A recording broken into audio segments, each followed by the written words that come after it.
Hello बच्चों, कैसे सब? उम्मीद करते बेटा बढ़िया होंगे सब। स्वागत करते बेटा आपका अपने YouTube channel study bye Salman पर।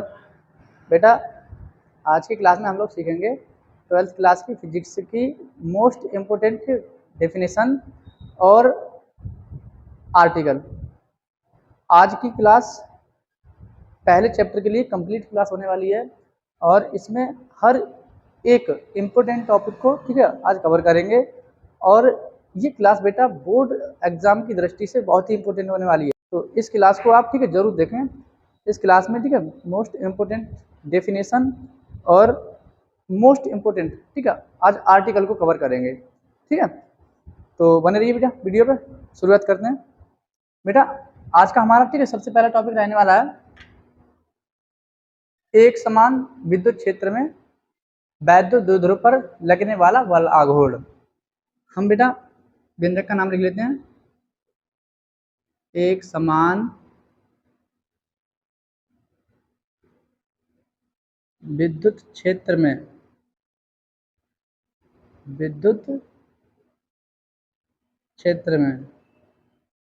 लगने वाला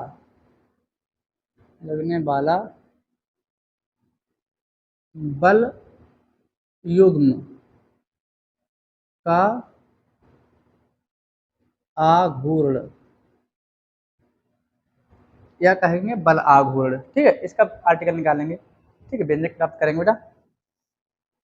तो इसके लिए हम एक समान विद्युत क्षेत्र बना लेते हैं बेटा। हमने यहाँ पे एक समान विद्युत क्षेत्र को ले लिया बेटा।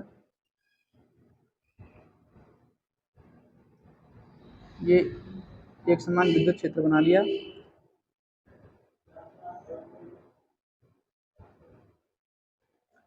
ये विद्युत, और इसमें हम ठीक है बेटा क्या रखेंगे, एक वैद्युत द्विध्रुव रखेंगे। क्या रखेंगे?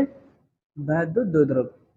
ये सिरा मान लें हम, इसका वैद्युत द्विध्रुव का ए है और ये वैद्युत द्विध्रुव का सिरा बी है। सिरे ए पर प्लस क्यू आवेश, सिरे बी पर माइनस क्यू आवेश है, और दोनों के बीच की दूरी कौन होती है? 12 होती है। ठीक है, इसको हम जानते हैं पहले से बेटा। ठीक है, अब मान ले बेटा ये थीटा कोण पर रखा गया है, तो इसके क्रिया रेखा के बीच की ठीक है दूरी को हम मिला लें यहाँ से। ठीक है, इस तरीके से हमने इसको मिला लिया और यहाँ पर मान लें ठीक है इसको थीटा कोण पर रखा गया है। यहाँ पर रखा गया है थीटा कोण पर। इसको सी नाम दे देते हैं क्योंकि यहाँ पर ये ठीक है एक समकोण त्रिभुज का भी निर्माण कर रहा है, तो त्रिभुज ए बी सी बन जाएगा समकोण त्रिभुज। ठीक है, अब बेटा इस वैद्युत द्विध्रुव को विद्युत क्षेत्र में रखा गया है, तो सिरे ए और बी पर बेटा एक बल कार्य करेगा F बराबर क्यू ई। ठीक है, यहाँ पर भी क्यू ई होगा और यहाँ पर भी क्यू ई होगा, लेकिन यहाँ पर प्लस का क्यू ई होगा और यहाँ पर माइनस का क्यू ई। ठीक है, F बराबर माइनस का क्यू ई। विद्युत क्षेत्र और आवेश ठीक है क्यू दिया हो, तो वहाँ पर जो बल का ठीक है परिमाण होता है वो F बराबर क्यू होता है। माइनस इसलिए क्योंकि यहाँ पे माइनस आवेश है और यहाँ पर प्लस आवेश है, तो प्लस का क्यू ले लिया। ठीक है, यहाँ पे ये दो बल कार्य करेंगे। अब बेटा जैसे ही ठीक है यहाँ पर माइनस क्यू बल लगेगा, इसकी डायरेक्शन इधर के लिए होगी, प्लस क्यू की डायरेक्शन इधर के लिए होगी। तो मान लें हमारे पास ठीक जे एक वैद्युत द्विध्रुव है, अगर हम इसको ठीक बल लगाएंगे तो ये इधर के लिए बल लगाएंगे तो ऐसे आएगा, और इसको लगाएंगे इस ए पॉइंट और बी पॉइंट पे समझ लेते हैं। अगर ए को फोर्स इधर लगाएंगे और बी को इधर लगाएंगे बेटा, ठीक है, तो क्या करेगा ये आपस में घूमेगा। क्या करेगा? घूमेगा। तो वैद्युत द्विध्रुव को घुमाने में जो कार्य करना पड़ेगा, ठीक है, जो कार्य करना पड़ेगा, ठीक है, वो कार्य ही बेटा बल युग्म आघूर्ण के रूप में परिवर्तित हो जाएगा। ठीक है, तो हम यहाँ पे लिख लेते हैं, माना एक वैद्युत द्विध्रुव ए बी एक समान विद्युत क्षेत्र ई में स्थित है। ठीक है, वैद्युत द्विध्रुव के ए बिंदु पर प्लस क्यू तथा बी बिंदु पर माइनस क्यू आवेश स्थित है। वैद्युत द्विध्रुव के बीच की दूरी 12 है। ठीक है, और वैद्युत द्विध्रुव को विद्युत क्षेत्र में ठीक है थीटा कोण पर रखा गया है। और हमें क्या प्राप्त करना है, इस वैद्युत क्षेत्र में, ठीक है, लगने वाले वैद्युत द्विध्रुव पर बल आघूर्ण का भिन्नक प्राप्त करना है बेटा, ठीक है। तो यहाँ पे ठीक है, चोरी होगी। अब हम क्या करेंगे, इसको घुमाने में जो कार्य किया जाएगा, इसको घुमाने में जो कार्य किया जाएगा वो कार्य, ठीक है, क्या कहलाएगा, बल आघूर्ण। बल आघूर्ण, बल आघूर्ण को दर्शा देंगे टाव से, ठीक है। यहाँ पे क्या होगा, बल आघूर्ण टाव, टाव बराबर फार्मूला होगा एक बल का परिमाण, एक बल का परिमाण गुणा उनके बीच की क्रिया रेखा की दूरी, ठीक है। तो बी और सी, ठीक है, इनके बीच की दूरी हो जाएगी। तो क्या लगा देंगे, बीच की रेखाओं के बीच की दूरी, रेखाओं के बीच की दूरी, या बेटा इसे हम इस तरीके से लिख सकते हैं, टाव बराबर एक बल, ठीक है, हम क्यू ई या जे वाला क्यू ई माइनस हटा के लिख लेंगे, कोई सा भी एक, ठीक है। तो क्यू ई लिख दिया गुणा रेखाओं के बीच की दूरी, तो रेखाओं के बीच की दूरी कौन है, बी सी, यहाँ पे लिख देंगे बेटा बी सी, ठीक है। अब बेटा यहाँ पे हमें बी सी की वैल्यू चाहिए होगी, किसकी वैल्यू चाहिए होगी, बी सी की। तो बी सी की वैल्यू, ठीक है, समकोण त्रिभुज से बेटा हम निकाल सकते हैं, जे ए है, जे सी है और जे बी है, तो जे समकोण हो जाएगा, ठीक है, यहाँ पर, और इसकी वैल्यू कौन है, 12 है, ठीक। हमें चाहिए बी सी, कौन चाहिए बेटा, बी सी। तो साइन थीटा बराबर 10th क्लास में हमने पढ़ा है, लंब बटे कर्ण, साइन थीटा बराबर होता है बेटा लंब बटे कर्ण, ठीक है। अब लंब कौन हो जाएगा बेटा, बी सी, लंब कौन हो जाएगा, बी सी बटे कर्ण, कर्ण कौन हो जाएगा बेटा, 12, कर्ण हो जाएगा 12। तो साइन थीटा बराबर बी सी बटे 12 की साइन थीटा में कर देंगे बेटा गुणा, ठीक है। तो क्या हो जाएगा, 2l साइन थीटा, किसकी वैल्यू जाएगी, बी सी की, ठीक है। इस बी सी की वैल्यू को, ठीक है, हम यहाँ पे रख देंगे, ठीक है, जो हमने, ठीक है, आपको निकाल के दिखा दिया।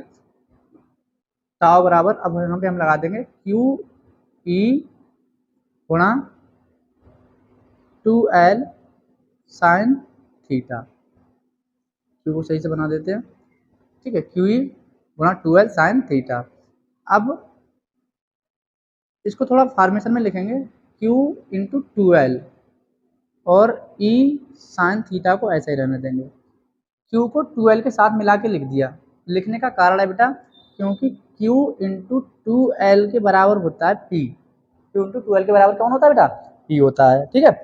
तो Q इंटू 2l जहाँ पे आ रहा है वहाँ पे हम कौन लगा देंगे, P लगा देंगे, वैद्युत द्विध्रुव आघूर्ण होता है, ठीक है बेटा, P। तो यहाँ पे टाउ के बराबर फाइनल में हमारी वैल्यू हो जाएगी पी ई साइन थीटा, ठीक है, टाउ बराबर पी ई साइन थीटा। ये हमारे, ठीक, पास बल युग्म का आघूर्ण आ गया बेटा, क्या आ गया, बल युग्म का आघूर्ण आ गया, ठीक है। अगर इसको वेक्टर फॉर्म में लिखेंगे बेटा, तो टाउ बराबर लिख देंगे P vector cross E vector, ठीक है, जिस तरीके से, ठीक है, हमें मिल जाएगा। इसको यहाँ लगा देते हैं, ये वेक्टर फॉर्म हो गया बेटा। अगर आपको पता नहीं है तो इस जानकारी को भी आप नोट कर सकते हैं। अगर ए वेक्टर इंटू बी वेक्टर है और वेक्टर और इंटू को हटाएंगे बेटा, तो इसमें कॉस थीटा जोड़ देते हैं, क्या जोड़ देते हैं, कॉस थीटा जोड़ देते हैं। ए भी लिखा, ए भी लिख दिया, वेक्टर और इंटू हटाने के लिए कॉस थीटा जोड़ दिया बेटा, ठीक है। ऐसे ही बेटा अगर ए वेक्टर क्रॉस बी वेक्टर है तो बेटा वेक्टर और क्रॉस हटाने के लिए साइन थीटा जोड़ देते हैं। तो ए बी तो लिखो, ए बी, और यहाँ कौन जोड़ देंगे, साइन थीटा जोड़ देंगे, ठीक है। तो यहाँ पे बेटा साइन थीटा हटाया है, तो साइन थीटा हटाएंगे तो वेक्टर और क्रॉस आ जाएगा, तो वेक्टर और क्रॉस आ गया। ठीक है, उम्मीद करते हैं बेटा ठीक है इसको आप समझ पाए होंगे, इसको आप नोट कर लें। ठीक है, बहुत ही इंपॉर्टेंट ठीक है आर्टिकल है बेटा, और इस आर्टिकल से बेटा सवाल भी आते हैं बोर्ड परीक्षा में कई बार इस ठीक है सूत्र से सवाल पूछे गए हैं, तो बहुत इंपॉर्टेंट है। ठीक है, इसको नोट कर लें। आगे का देखते हैं बेटा अपना। इसके बाद आता है बेटा ठीक है अगला टॉपिक आवेश घनत्व।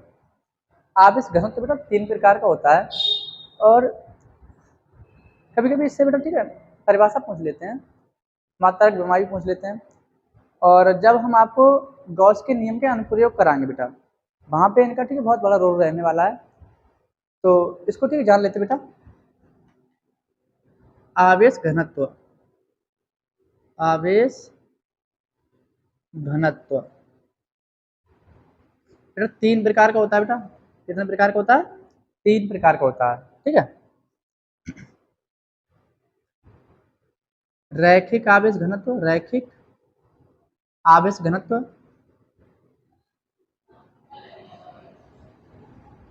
पृष्ठीय आवेश घनत्व,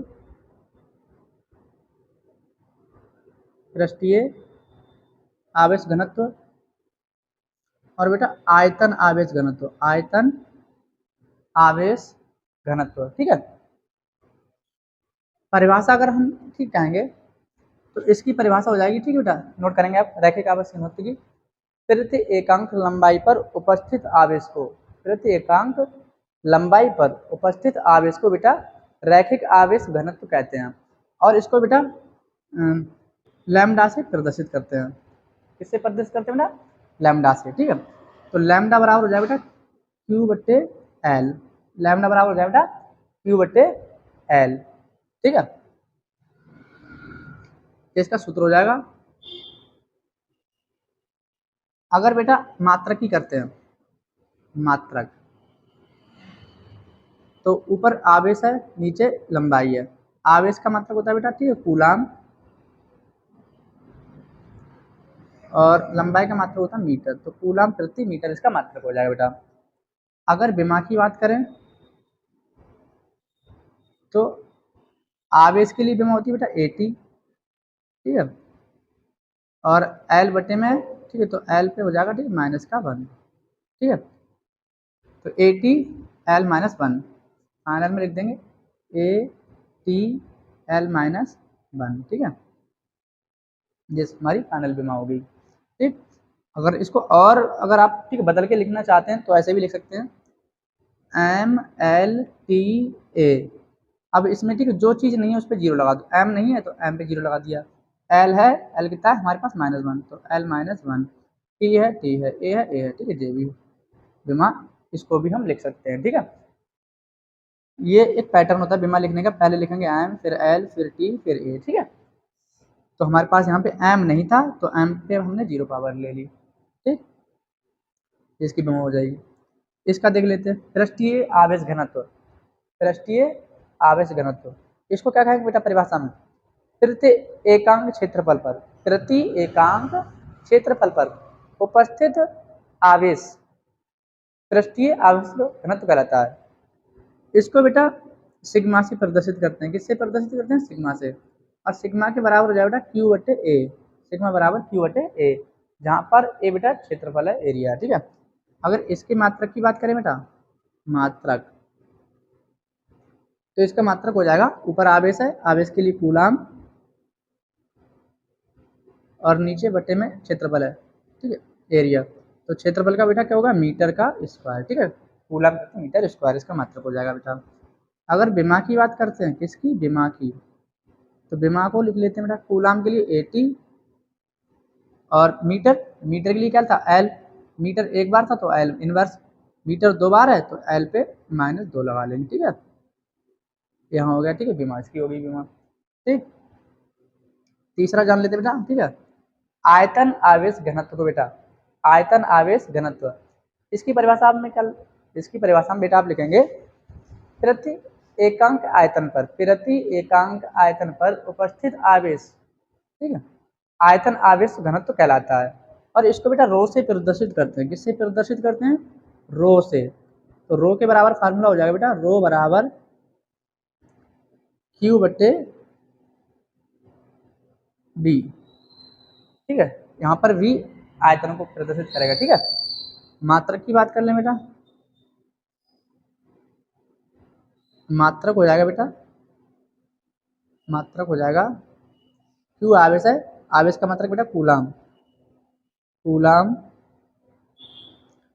प्रति, बी कौन है आयतन, आयतन का फार्मूला होता है बेटा, आयतन का फार्मूला होता है लंबाई गुणा चौड़ाई गुणा ऊंचाई, लंबाई भी मीटर से मापते बेटा, चौड़ाई भी मीटर से और ऊंचाई भी मीटर से। तो मीटर यहाँ पे 3 बार आ रहा है, तो मीटर पे 3 घात लगा देंगे, मीटर 3 घात लगा देंगे, ठीक है। जो हो जाएगा इसका, ठीक है, मात्रा कूलम प्रति मीटर क्यूब। अब बेटा हम यहाँ पे लिख लेते हैं विमा,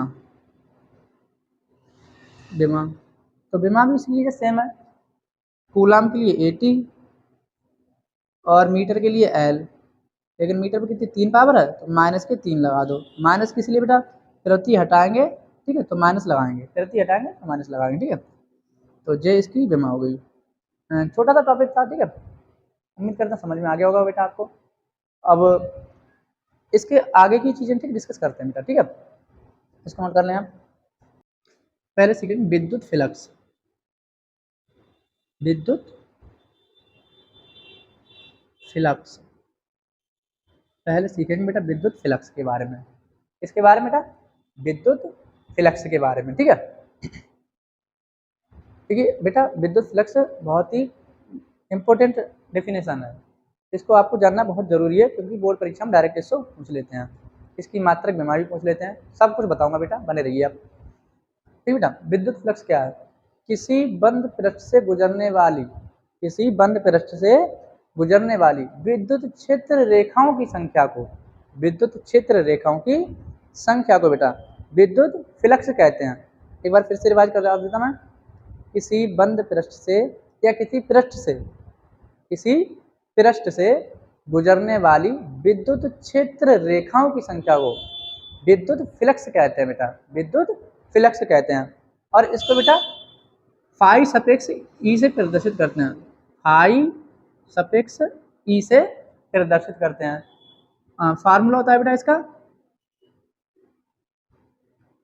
ई ए, क्या कहेंगे, ठीक है, अगर वेक्टर फार्मूला लिखेंगे तो ई वेक्टर इंटू ए वेक्टर, ठीक है, विद्युत फ्लक्स फाई सपेक्स ई बराबर ई वेक्टर इंटू ए वेक्टर, वेक्टर और इंटू हटाते हैं हमने आपको, ठीक है, अभी बताया पीछे वाले टॉपिक में,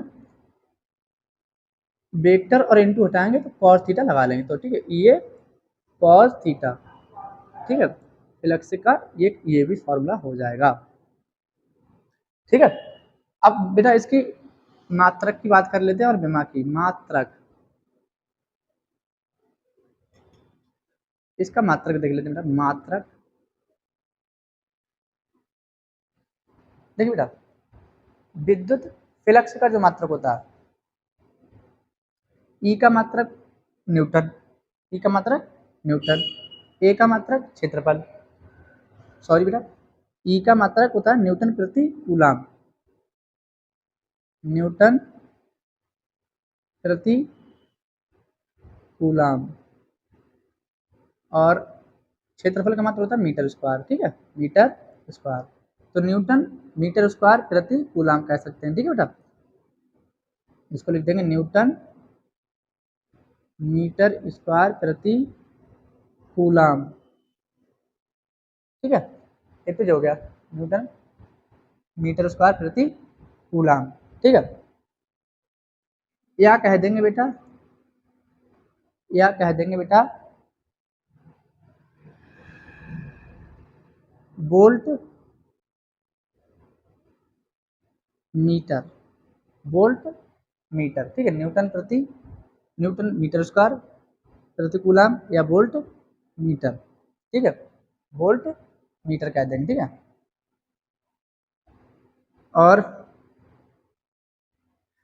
अगर बेटा हम इसकी बीमा की बात करें, किसकी, बीमा की, तो बीमा देख लेते हैं बेटा, बीमा को हम ठीक है इसी वाले फार्मूले से निकाल लेते हैं, न्यूटन मीटर स्क्वायर प्रति कूलम स्क्वायर, न्यूटन न्यूटन कौन है बेटा, बल, बल की बीमा आपको याद रखनी है एम एल टी माइनस 2, ये बल की बीमा है, मीटर मीटर की विमा बेटा, ठीक है, एल, मीटर पे 2 है तो यहाँ पे 2 लगा दो, और कूलम बट्टे में है तो इसको बट्टे में ले लो। कूलम की विमा ए और टी होती है, ठीक है बेटा। चल में हम अपना, ठीक है, विमा को लिख लेते हैं। सबसे पहले लिखेंगे बेटा एम को, तो एम, ठीक है, फिर एल, एल एक जे है, 2 जे है, तो एल हो जाएगा बेटा 3, तो L 3 M L T. T हमारे पास 2 पहले से है माइनस का, नीचे से एक टी और जाएगा माइनस का हो जाएगा, तो टी भी हमारे पास माइनस के 3 हो जाएंगे बेटा, ठीक है। फिर बचेगा कौन, ए, नीचे एक प्लस का ऊपर जाके माइनस का इन्वर्स में हो जाएगा 1, ठीक है, यह कहेंगे ए इन्वर्स, ठीक है। तो ये हो गया, ठीक है, इसकी विमा।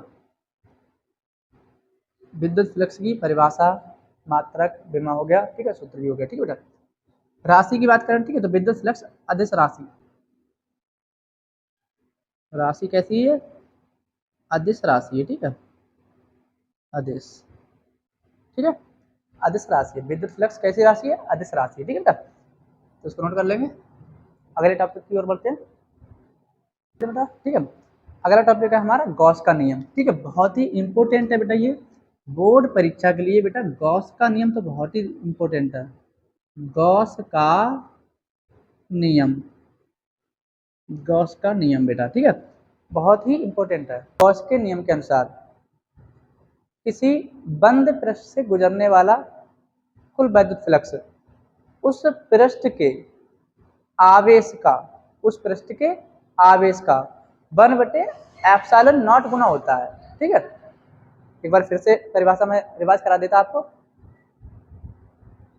गॉस के नियम के अनुसार किसी बंद पृष्ठ से गुजरने वाला कुल वैद्युत फ्लक्स उस पृष्ठ के कुल आवेश का 1/ε0 गुना होता है, ठीक है। तो यहाँ पे इनकी परिभाषा के अनुसार, ठीक है, हम लिख देंगे वैद्युत फ्लक्स को, ठीक है, फाई ई से प्रदर्शित करते हैं। और मान लें हमारे पास, ठीक है, ये कोई बंद पृष्ठ था, ठीक है, ये कोई कौन था, बंद पृष्ठ, इस पृष्ठ का, ठीक है, क्यू आवेश था, कौन था, क्यू आवेश। अब मान लें इससे, ठीक, मान लो कुछ ऐसा कुछ फ्लक्स गुजर रहा है, ठीक है, फ्लक्स गुजर रहा है इस पार्ट से, मान लें इस तरह से पार्ट से, ठीक, फ्लक्स गुजर रहा है, किसी से गुजर रहा है, ठीक है। तो इस आवेश का, क्यू का, कौन था, 1/ε0 गुना होता है वैद्युत फ्लक्स, ठीक है।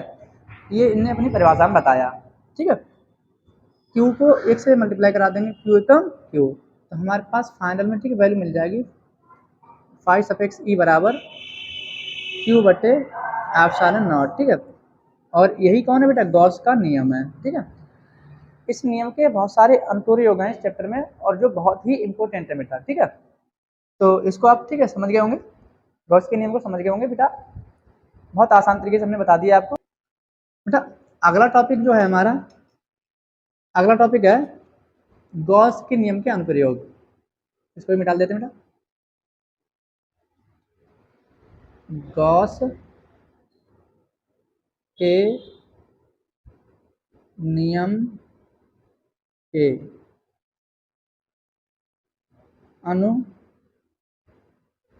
अनुप्रयोग, गॉस के नियम के अनुप्रयोग बेटा। इन सबसे पहला देख लेते हैं, अनंत लंबाई, अनंत लंबाई के, अनंत लंबाई के एक समान, अनंत लंबाई के एक समान तार के कारण, तार के कारण विद्युत क्षेत्र की तीव्रता, विद्युत क्षेत्र की तीव्रता, ठीक है। तो सबसे पहले इसके लिए चित्र बना लेते हैं।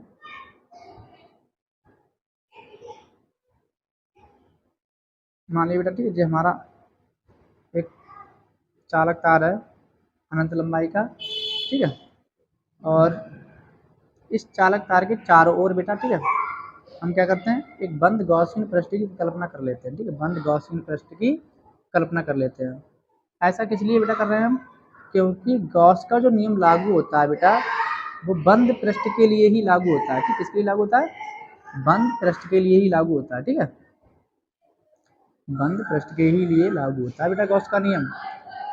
तो इसको हमने ठीक है बना लिया। मान लेंगे ठीक है इसकी लंबाई बेटा यहाँ से यहाँ तक ठीक है कौन है? एल है।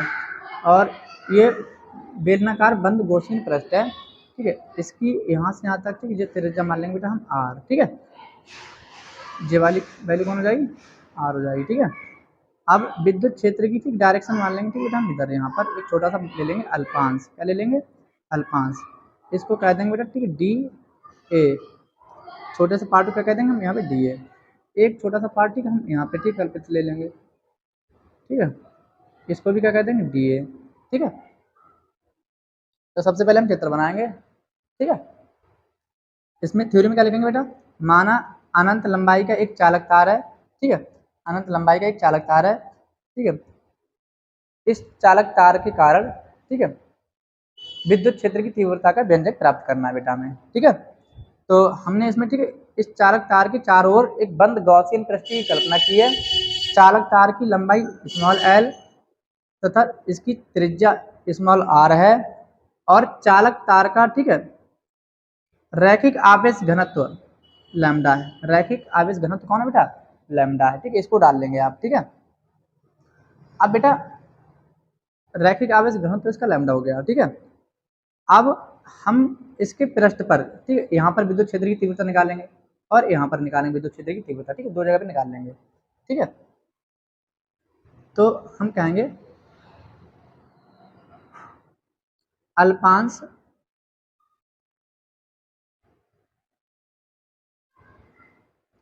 थोड़ा बेटा हम आप लोग यहाँ थोड़ा चीज़ें क्लियर कर दें। देखो बेटा यहाँ पर जो छोटा सा अल्पांश डी लिया गया है ये विद्युत क्षेत्र की तीव्रता के डायरेक्शन में है। तो यहाँ पर जो थीटा बनेगा बेटा कौन बनेगा? थीटा बनेगा। यहाँ पर थीटा बनेगा बेटा 0 अंश। और यहाँ पर जो अल्पांश डी लिया गया है यहाँ पर जो थीटा बनेगा बेटा वो बनेगा 90 अंश। ठीक है, और थीटा 90 अंश बनेगा तो कॉस 90 की वैल्यू बेटा 0 हो जाती है। तो यहाँ पर फिर तो कोई ठीक है तीव्रता होगी नहीं। ठीक है, इस पॉइंट पर ठीक है तीव्रता की वैल्यू यहीं पे मिलेगी। तो डायरेक्ट हम ठीक है आपको बहुत शॉर्ट तरीके से समझाना चाह रहे हैं कि डायरेक्ट यहीं पे वैल्यू को निकाल लेना है। ठीक है, यहाँ पे ठीक है हम देख लेते हैं। ठीक है, यहाँ पर छोटे से अल्पांश को लिया गया है डी को। ठीक है, तो इस छोटे से अल्पांश से कितना विद्युत फ्लक्स गुजरेगा हम लिखेंगे अल्पांश अल्पांश डी ए के कारण या अल्पांश डी ए से गुजरने वाला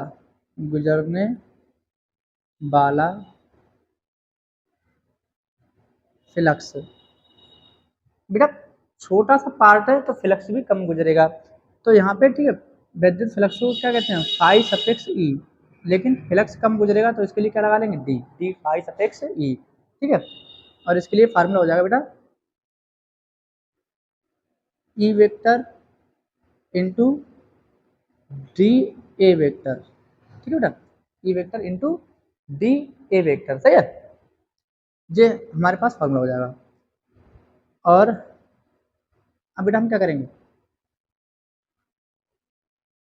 हमें इस पर पूरा फ्लक्स चाहिए। क्या चाहिए बेटा? पूरा टोटल फ्लक्स चाहिए। ठीक है, अल्पांश डी ए से गुजरने वाला वैद्युत flux D phi suffix E बराबर E vector into D A vector. ठीक है, छोटा सा अल्पांश है तो फ्लक्स भी छोटा गुजरेगा। ठीक है, तो इसके लिए डी ए लगा दिया। अब बेटा हम क्या करेंगे? अभी हमने आपको बताया वेक्टर और इंटू हटाते हैं बेटा। ठीक है, वेक्टर और इंटू हटाते हैं तो कॉस थीटा को ठीक शामिल कर लेते हैं। तो यहाँ लिख लेंगे D phi suffix E D phi suffix E बराबर, इसको फिर से लिख लेते हैं डी फाई सफिक्स ई बराबर ई वेक्टर इंटू हटाएंगे और डी ए वेक्टर हटा देंगे, सॉरी वेक्टर हटा देंगे, डी ए कॉस थीटा लगा देंगे। ठीक है, डी ए कॉस थीटा लगा लेंगे बेटा। ठीक है, तो डी फाई सफिक्स ई बराबर E D A cos theta. ठीक है, इसको कह देंगे बेटा समीकरण नंबर 1। और यहाँ पे समीकरण 1 का कर देंगे ठीक है बेटा समाकलन। क्यों?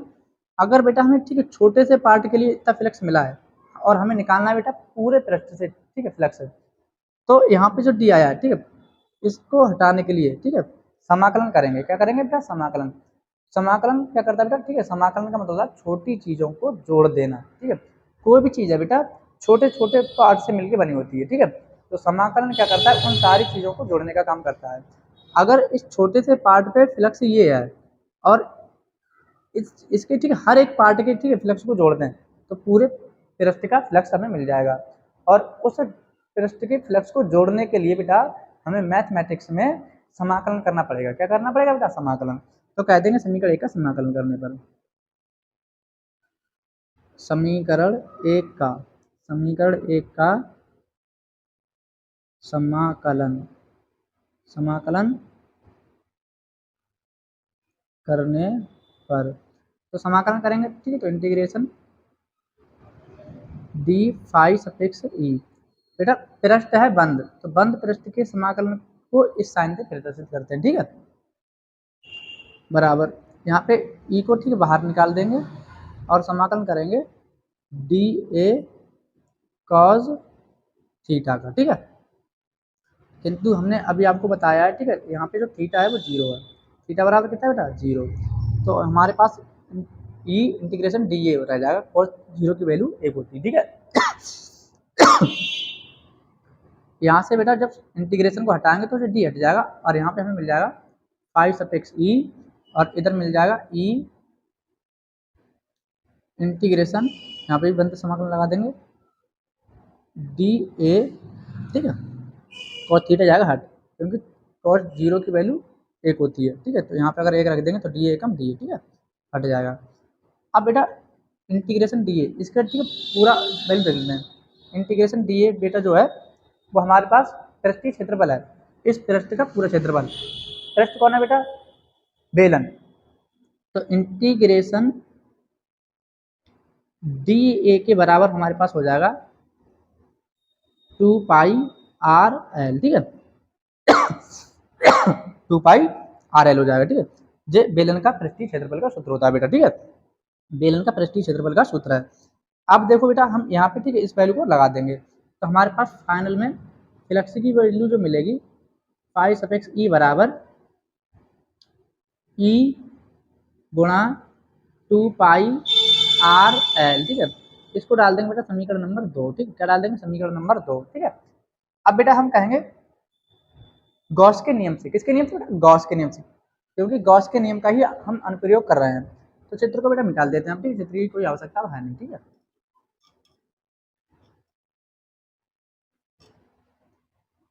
यहाँ पे लिखेंगे बेटा हम गॉस सॉरी चलेगा गॉस के नियम से, गॉस के नियम से। ठीक है बेटा, गॉस के नियम से। गॉस का नियम हमने अभी आपको पढ़ाया फाइव सफिक्स ई बराबर क्यू बटे एप्सिलॉन नॉट। ठीक है, ये गॉस का नियम है। ठीक है, फाइव सफिक्स ई बराबर क्यू बटे एप्सिलॉन नॉट। ठीक, अब बेटा हमारे पास ये भी फ्लक्स की वैल्यू है और ये भी फ्लक्स की वैल्यू है, तो हम इसको कह देंगे बेटा समीकरण 3। क्या कह देंगे? समीकरण 3। ये समीकरण 2 है, ये समीकरण 3 है। समीकरण 2 में भी हमारे पास फ्लक्स की वैल्यू है और 3 में भी, तो फ्लक्स ठीक है फ्लक्स के बराबर हो जाएगा। ये फ्लक्स और ये फ्लक्स आपस में बराबर हो जाएंगे, तो कह देंगे समीकरण 2 व 3 से, समीकरण 2 व 3 से। ठीक है, क्यू बटे एप्सिलॉन नॉट बराबर हो जाएगा बेटा ई गुणा 2 पाई आर एल के। ठीक है, अगर किसी बच्चे को ये चीज़ें समझ नहीं आई तो मैं एक बार थोड़ा अलग तरीके से समझा देता हूँ।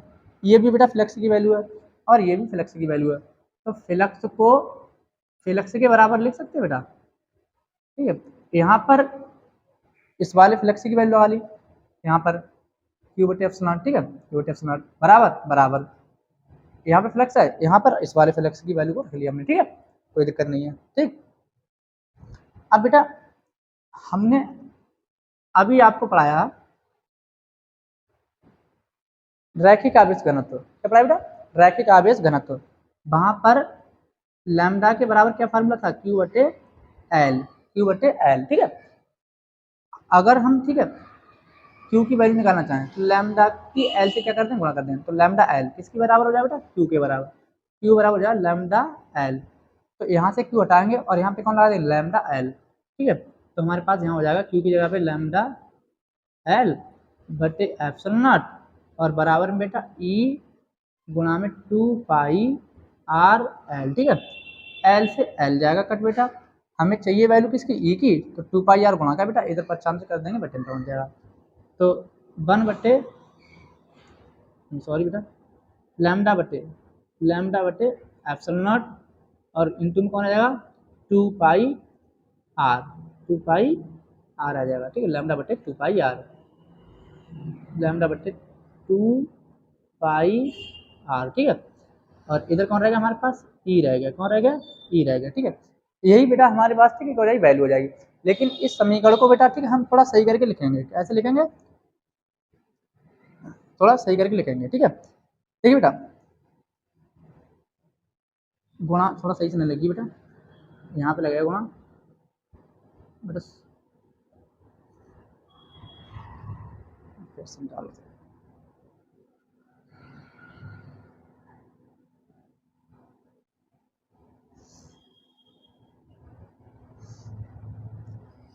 तो एल से एल तो कट गया बेटा हमारा, ठीक है।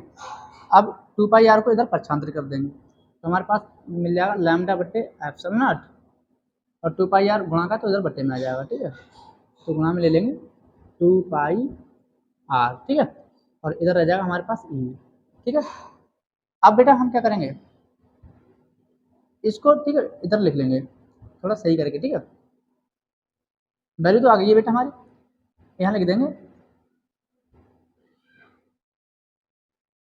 2 1/2 pi epsilon not 2 pi epsilon not, ठीक है। और यहाँ लैम्डा बट्टे आर इंटू लैम्डा बट्टे आर, ठीक है। इसको थोड़ा घुमा के लिख दिया, ठीक है, बराबर में कौन, ई, ठीक है, बराबर में कौन, ई, ठीक है। ये हो गया बेटा हमारे पास, ठीक है, फाइनल फार्मूला, सही है।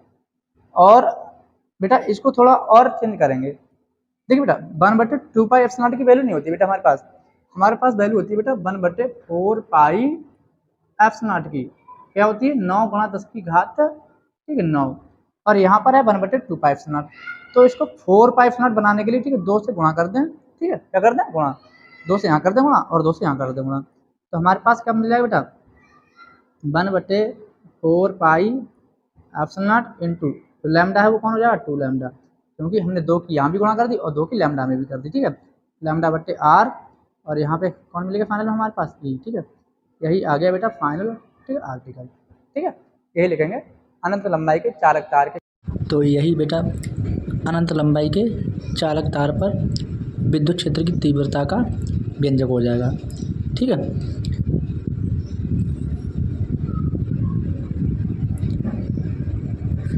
अपना अगला टॉपिक है गॉस के नियम का, ठीक है, दूसरा अनुप्रयोग। और इसमें, ठीक है बेटा, सीखेंगे हम अनंत विस्तार की समतल चादर के कारण विद्युत क्षेत्र की तीव्रता का व्यंजक, ठीक है। ये भी बेटा बहुत इंपॉर्टेंट टॉपिक है और बोर्ड परीक्षा में बेटा कई बार पूछा गया है, रिपीटेड क्वेश्चन मान सकते हो आप इसको, ठीक है। तो बहुत ही इंपॉर्टेंट है। सबसे पहले हम एक चित्र बना लेते हैं बेटा,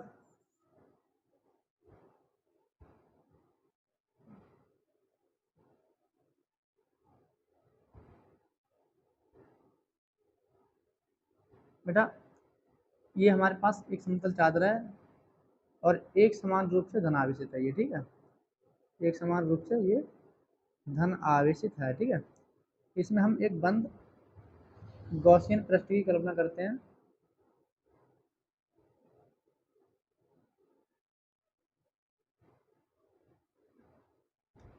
बंद गॉसियन पृष्ठ की कल्पना करते हैं, ठीक है। क्योंकि गॉस का नियम बेटा बंद पृष्ठ के लिए ही लागू होता है। इसका ये वाला पार्ट मान ले रहे हैं बेटा P और इसको मान ले रहे हैं Q, ठीक है। यहाँ पर विद्युत क्षेत्र की जो डायरेक्शन है वो इधर होगी और यहाँ पर विद्युत क्षेत्र की जो डायरेक्शन होगी वो, ठीक है, इधर के लिए होगी, ठीक है बेटा।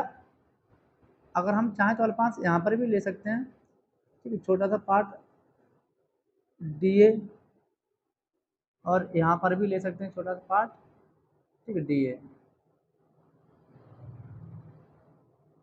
एक अल्पांश की कल्पना कर ली, लेकिन यहाँ पर लेने से कोई फायदा नहीं है, क्योंकि यहाँ पर बेटा जो थीटा बनेगा, यहाँ पर जो थीटा बनेगा बेटा वो 90 अंश बनेगा, ठीक है, यहाँ पर भी और यहाँ पर भी थीटा बनेगा 90 अंश, और जहाँ पर बेटा थीटा 90 बनेगा वहाँ फ्लक्स हो जाएगा बेटा 0, ठीक है। तो हमें दो ही फ्लक्स निकालना है, एक यहाँ पर और दूसरा फ्लक्स यहाँ पर P और Q पर, ठीक है। सबसे पहले चित्र बना लिया, अब हम इसकी ठीक थ्योरी लिख लेते हैं।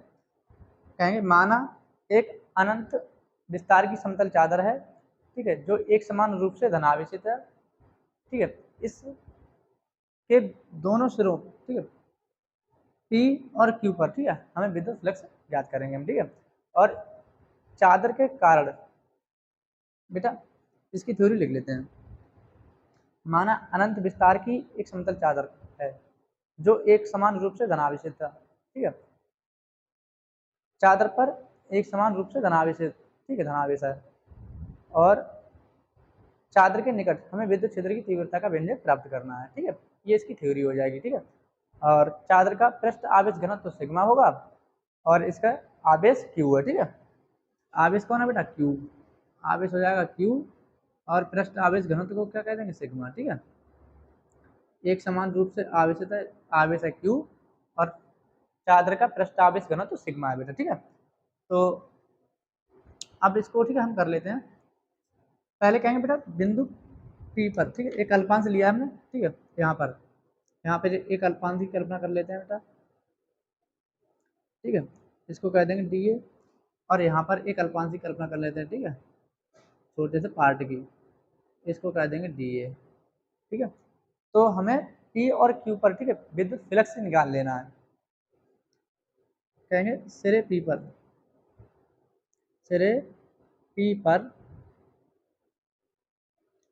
विद्युत फ्लक्स, ठीक है। तो यहाँ पर जो फ्लक्स होगा उसका कह देंगे हम डी फाई सपेक्स E1, ठीक है। यहाँ पे E1 निकालेंगे और यहाँ पर E2, ठीक है। इसके लिए फार्मूला हो जाएगा E vector into D A vector, ठीक है, विद्युत फ्लक्स का फार्मूला होता है बेटा, ठीक है। और इसी प्रकार से कह देंगे बेटा सिरे Q पर, यहाँ पे Q आवेश भी लिया तो इस सिरे को P मत कहो,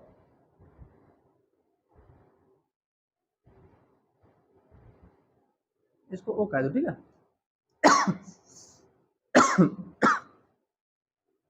सिरे O पर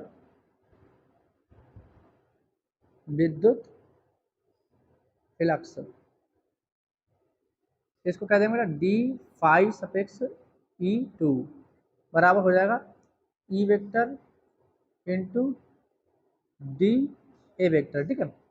अब हमें कुल फ्लक्स चाहिए तो इसे जोड़ लेंगे, ठीक है, कहेंगे कुल फ्लक्स, कुल फ्लक्स, तो कुल फ्लक्स को कैसे दर्शाएंगे?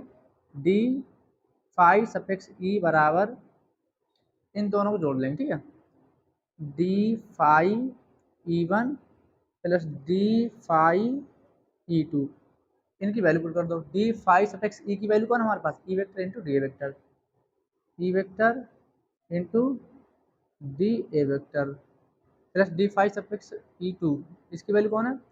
इसकी भी सेम वैल्यू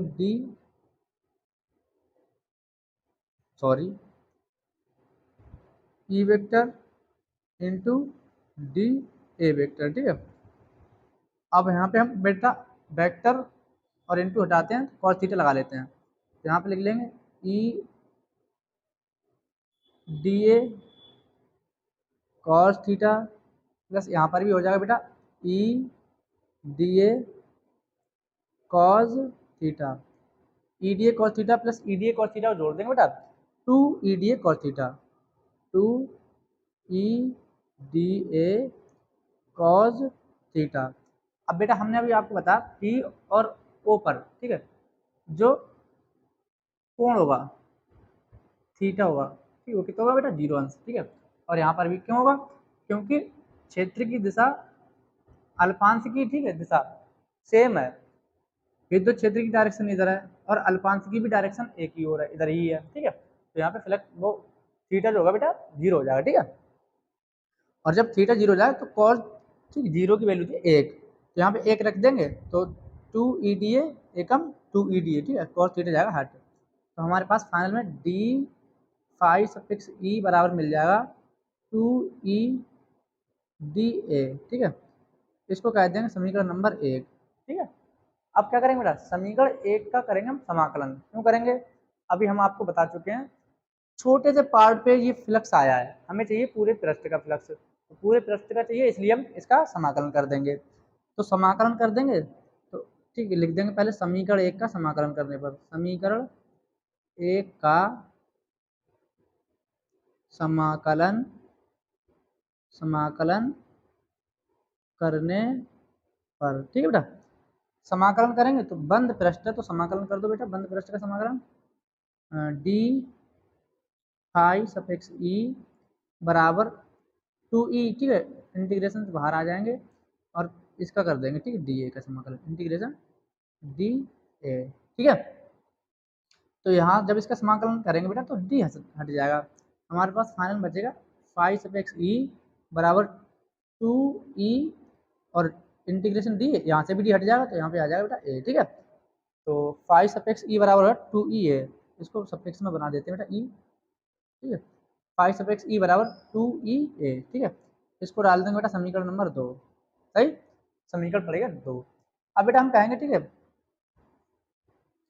बेटा, गॉस की, ठीक है, नियम से, गॉस के नियम से, गॉस के नियम से, देखिए बेटा गॉस के नियम में क्या है, जो विद्युत फ्लक्स है phi suffix E, phi suffix E, अभी हमने आपको बताया आवेश का एप्सिलॉन नॉट गुना होता है, ठीक है, 1/, एप्सिलॉन नॉट गुना, ठीक है, लगा लिया। अब देखिए बेटा इसको कह देंगे समीकरण नंबर 3, ठीक है। समीकरण 2 में भी हमारे पास फ्लक्स की वैल्यू है और समीकरण 3 में भी फ्लक्स की वैल्यू है, तो दोनों फ्लक्स बराबर हो जाएंगे। तो कहेंगे समीकरण 2 व 3 से, समीकरण 2 व 3 से बेटा, ठीक है, फ्लक्स दोनों बराबर हैं तो जब फ्लक्स बराबर तो ये वैल्यू भी बराबर होंगी, तो यहाँ पे डाल देंगे बेटा क्यू बटे एप्सिलॉन नॉट, इधर डाल देंगे बेटा 2EA, ठीक है। अब बेटा यहाँ पर जो आवेश है, ठीक है, आवेश के लिए एक फार्मूला यहाँ पे बनेगा बेटा, क्योंकि चादर पर पृष्ठ घनत्व है सिग्मा, चादर पर पृष्ठ घनत्व कौन है बेटा, सिग्मा, और यहाँ पर सिग्मा बराबर देखो फार्मूला होगा बेटा, सिग्मा बराबर फार्मूला होगा क्यू, ठीक है, सॉरी, क्योंकि बेटा हमने इस चैप्टर में सिग्मा के बराबर पढ़ाया है क्यू बटे ए, ठीक है, क्यू बटे ए अभी अभी पढ़ाया था। तो यहाँ से हमें क्यू की वैल्यू चाहिए तो क्यू को वहीं छोड़ दो, सिग्मा एकम सिग्मा की ए से गुणा करें, सिग्मा ए, ठीक है, सिग्मा ए हो जाएगा। या तो ऐसे कर सकते हैं, सिग्मा के नीचे कुछ नहीं तो मान लें क्यू एकम क्यू और सिग्मा की ए से गुणा करेंगे तो सिग्मा ए, ठीक है, ये हमारे पास क्यू की वैल्यू मिल जाएगी। अब इस वैल्यू को यहाँ पे हम रख देंगे, तो यहाँ पे क्यू की जगह लिख दिया हमने सिग्मा ए बटे एप्सिलॉन नॉट बराबर 2EA, ठीक है, ठीक है बेटा, ए से ए जाएगा कट, ठीक है, और फाइनल में हमें वैल्यू किसकी चाहिए, हमें वैल्यू चाहिए ई की, विद्युत क्षेत्र की तीव्रता की, तो ई को यहीं रहना, दो इसके गुणा में बटे में चला जाएगा, तो यहाँ पे हो जाएगा सिग्मा बटे 2 एप्सिलॉन नॉट, सिग्मा तो ये था, यहाँ नीचे एप्सिलॉन नॉट था, दो इसके साथ और आ जाएगा, ठीक है, तो 2 एप्सिलॉन नॉट, और यहाँ कौन रहेगा बेटा ई, ठीक है। यही समतल चादर के कारण, ठीक, विद्युत क्षेत्र की तीव्रता का व्यंजक है, ठीक है। ये बेटा बोर्ड परीक्षा की दृष्टि से बहुत ही इंपॉर्टेंट है, ठीक है, तो इसको आप नोट कर लेंगे। और इसके बाद ठीक है अपना अगला टॉपिक देख लेते हैं, इसको पहले आप नोट कर लें बेटा। इस चैप्टर का अपना लास्ट पॉइंट है, लास्ट आर्टिकल है गॉस के नियम की व्युत्पत्ति, ठीक है, इसको भी जान लेते हैं बेटा, ठीक है। गॉस के नियम की व्युत्पत्ति, गॉस के नियम की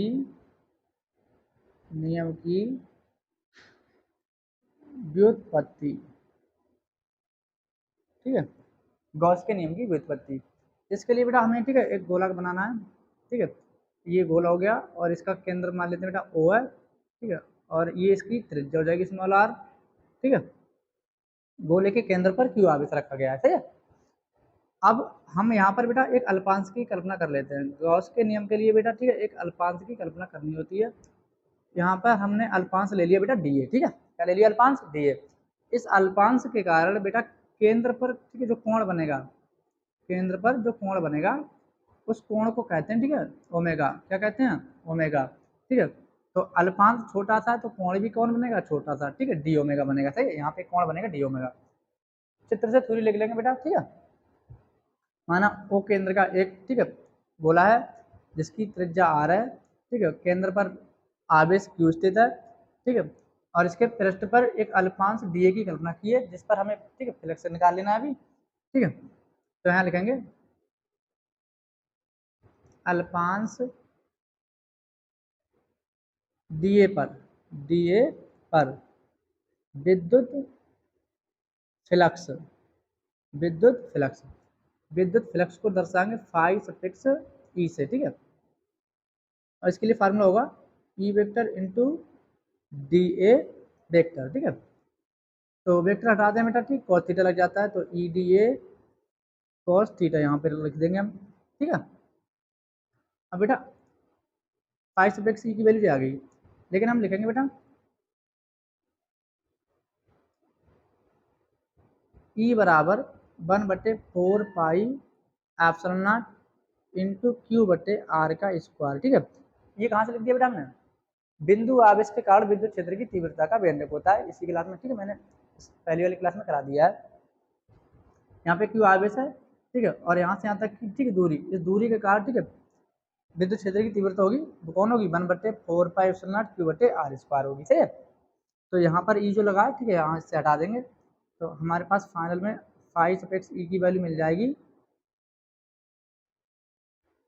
1/4 pi epsilon not 1/4 pi epsilon not into Q बटे आर का स्क्वायर, और फिर बचा कौन हमारे पास? डी ए कॉस थीटा, यहाँ पे लिख लो, गुणा में डी ए कॉस थीटा, ठीक है। एक बार इसको और कन्वर्ट कर लेंगे, आर स्क्वायर इसके बटे में लिख देंगे, ठीक है। तो हमें प्राप्त हो जाएगा फाई सफिक्स ई बराबर क्यू बटे 4 पाई एप्सिलॉन नॉट और D A into D A cos theta बटे आर का स्क्वायर, ठीक है। अब आपको दो चीज़ें यहाँ पे, ठीक, दो पॉइंट जानने बेटा, डी ए कॉस थीटा बटे आर स्क्वायर, ठीक है, ये वैल्यू होती है ओमेगा की। किसकी होती है? ओमेगा की। यहाँ पे डी लगा तो डी ओमेगा कर देंगे, और बेटा चाहे तो ओमेगा डी हो, ठीक है, मतलब डी ओमेगा हो या ओमेगा हो, ठीक है। इसकी वैल्यू बेटा 4 पाई होती है। क्या होती है? 4 पाई, ठीक है, इसको आपको याद रखना है, सही है, इसको आपको याद रखना, सही। तो हम यहाँ पे क्या कर देंगे, फ्लक्स फाई सफिक्स ई बराबर क्यू बटे 4 pi epsilon not into D ए को थीटा अपॉन आर स्क्वायर की पहले लगा देंगे, ठीक है, डी ओमेगा। एक बार फिर से लिख लेंगे इसको, क्यू बटे 4 pi epsilon not into D omega की जगह लगा देंगे 4 पाई, 4 पाई से 4 पाई जाएगा बेटा कट, हमारे पास फाइनल में फाई सफिक्स ई के बराबर जो मिल जाएगा क्यू बटे एप्सिलॉन नॉट, ठीक है। और यही बेटा क्या है? गॉस का नियम है, ठीक है, यही कौन है बेटा? गॉस का नियम है। तो इस क्लास के बेटा हर एक पॉइंट को मैं अब कवर करा चुका हूँ, जितने भी इम्पोर्टेंट, ठीक है, चीज़ें थी सबको क्लियर करा दिया मैंने। ये क्लास बेटा आपके लिए बहुत ही इम्पोर्टेंट, ठीक है, आप इसको, ठीक है, 2-3 बार, ठीक है, देखेंगे, सब चीज़ें क्लियर हो जाएंगी। बोर्ड परीक्षा में बेटा यहाँ से क्वेश्चन जरूर बनेगा बेटा, 100% बनेगा बेटा। अगर वीडियो आपको, ठीक है, अच्छी लगी है तो लाइक करिए, चैनल को सब्सक्राइब करिए, ठीक है, और वीडियो को अपने दोस्तों के साथ शेयर करिए, ठीक है। कल की वीडियो में बेटा इस चैप्टर से हम सभी इंपॉर्टेंट सूत्रों को लेके आएंगे और उन सूत्रों से ठीक है सवालों को करेंगे। सही है, तो आज के लिए इतना ही बेटा।